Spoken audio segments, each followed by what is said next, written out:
Islam, Shalom, Hola, Aloha, Bonjour, Assalamu Alaikum, Osio. This is your brother Zach Bay, Indigenous American Moor, coming to you live in full effect. Thank you for joining me. Like, share, subscribe, hit the notification down below to be notified whenever I'm dropping new content. Thank you. I really do appreciate your viewership. Leave a comment down below and interact with me. I really want to hear some feedback. Today's episode, I want to do something simple, but I want to jump into the Black's Law Dictionary and hit a few Black's Law definitions, since it's been a little while since I've dropped some Black's Law content. So let's jump into it.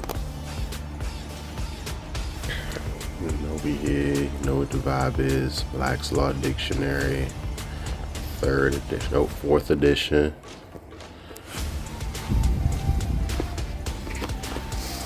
Let's hit it, fam.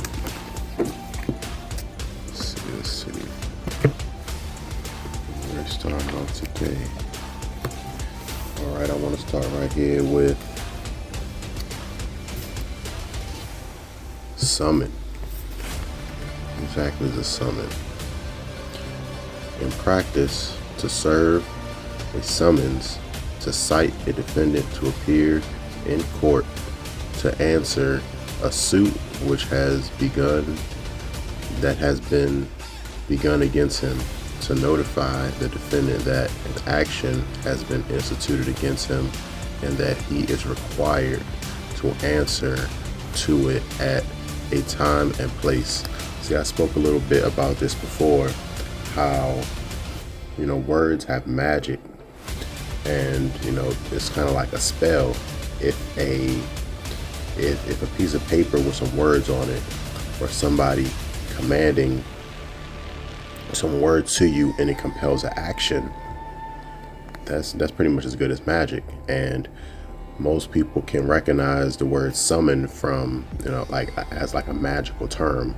You summon an apparition, or you summon a creature from another dimension. You summon something in order to serve and compel action. Now, a little bit more into it. Summons, practice, a writ directed to a sheriff or other proper officer, requiring him to notify the person named that an action has been commenced against him in the court whence the writ issued, and that he is required to appear on a day named and answer the complaint in such action. See? The same thing. It compels an action. Let's keep moving along here.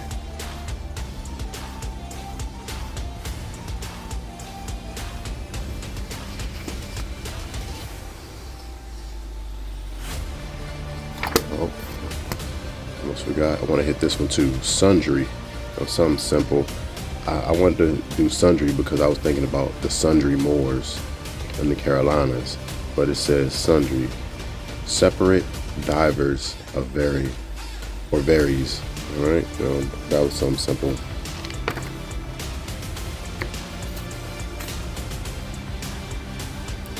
Let's see, threat, a declaration of intention or determination to inflict punishment, loss, or pain on another, or to injure another by the commission of some unlawful act. A menace, especially any menace of such a nature and extent as to unsettle the mind of a person on whom it operates, and to take away from his acts that free and voluntary action which alone constitutes consent. And a little bit more into it. A declaration on one's purpose or intention to work injury to the person, property, or rights of another, with a view on restraining such person's freedom of action. All right, threat.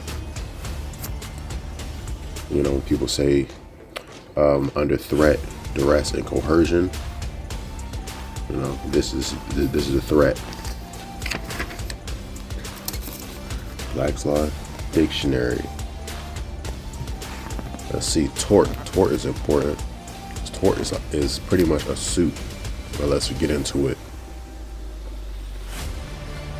See, it comes from Latin, to quire, to twist, to tortus, twisted, wrist around, wrist aside. A private or civil wrong or injury, a wrong independent of contract, a violation of a duty imposed by general law or otherwise upon a person occupying a relation in which other to each other, which is involved in a given transaction. A little bit more into it. It said a legal wrong committed upon the person or property independent of a contract. All right, so when you file a tort against an entity or a person, it's because something legally wrong has been done to you outside of contract. And that's how you protect yourself, by filing a tort against anybody who tries to do injuries to you. And here's a few other torts. See, here's a maritime tort, personal tort. We're going to go over personal tort. One involving or consisting in an injury to the person or to the reputation or feelings, or as distinguished from an injury or damage to real personal property, called a property tort. All right, so, you know, injuring someone's reputation, or, you know, even hurting their feelings in some way, shape, or form. You do that, personal tort. And then, as I spoke, property tort, when it's when real property is damaged. Then the quasi tort, a willful tort. You know, there's a few torts here, so it's very important to get the information on these torts so you can defend yourself and protect yourself whenever need be. All right, moving right along here. I'm gonna do trade. Trade, the act or business of exchanging commodities by barter, or the business of buying and selling for money, traffic, and, you know, bartering. That's trade. A business which a person has learned and which he carries on for procuring sustenance or for profit, occupation, or employment, particularly mechanical employment, distinguished from the liberal arts and learned professions, and from agriculture. All right, so the trade as in goods and stuff, commodities, and then trade as in, like, you know, someone learns a trade. But those are, you know, it's a legal definition of trade. And trade is very important too, because we really need to get back into this trade, because right now we're just using negotiable instruments, and we're using so-called legal tender, which is, you know, just fiat, just promissory notes, debt notes, honestly. But we can get back to trading for commodities and actual goods. Trade and commerce. All right, so when it comes to trade and commerce, you might want to think about the Star Spangled Banner. You know, the so-called U.S. flag, which is not really the U.S. flag. The real flag will be the Bunker Hill flag, or even this flag right here, cherry tree. But I digress. So if you think about trade and commerce, you think about the Star Spangled Banner, the red, white, and blue with the 50 stars. You know, that's actually the trade and commerce banner. And people are confused, thinking it's the actual flag of this nation, but it's not. All right, so let's talk about trade and commerce. The word trade and commerce, when used in juxtaposition, impart to each other in large significance, so as to include particularly every business occupation carried on for substance or profit, and into the elements of bargain, sale, barter, exchange, or traffic enter. All right, so it's very important. Anything to do with bartering, selling, exchanging, trafficking goods in and out of port, import, export, so that's the traffic. But that's pretty much how this nation was started and founded, through trade and commerce, by the Sultan of Morocco giving the colonists of the original 13 colonies, giving them trade over here and allowing them to actually do business and to set up a form of government here on this land, which separated them from the British Empire, which allowed them, the original colonists, to declare their independence. And the first nation, as President Barack Obama stated when he was in office on one of his addresses, that Morocco was the first nation to actually recognize the sovereignty of the United States of America. After that was the French, which Benjamin Franklin had a hand in, allowing us to gain aid from the French. All right, so I just want to jump into that a little bit more history, but we're going to continue along here. Trade dollar. I want to say this is important. A trade dollar, a real dollar, it says a silver coin, bucko. Silver coin, also silver and gold. If you've been paying attention to national indexes, stocks, bonds, and things of that nature, gold has actually been added as like a top commodity on that list. So gold is like at the top of the food chain now as tradable commodities and goods and things of that nature. But silver is somewhere underneath that. But trade dollar is a silver coin of the United States of the weight of 420 grains troy ounces. Let's continue along here. Trademark. What exactly is a trademark?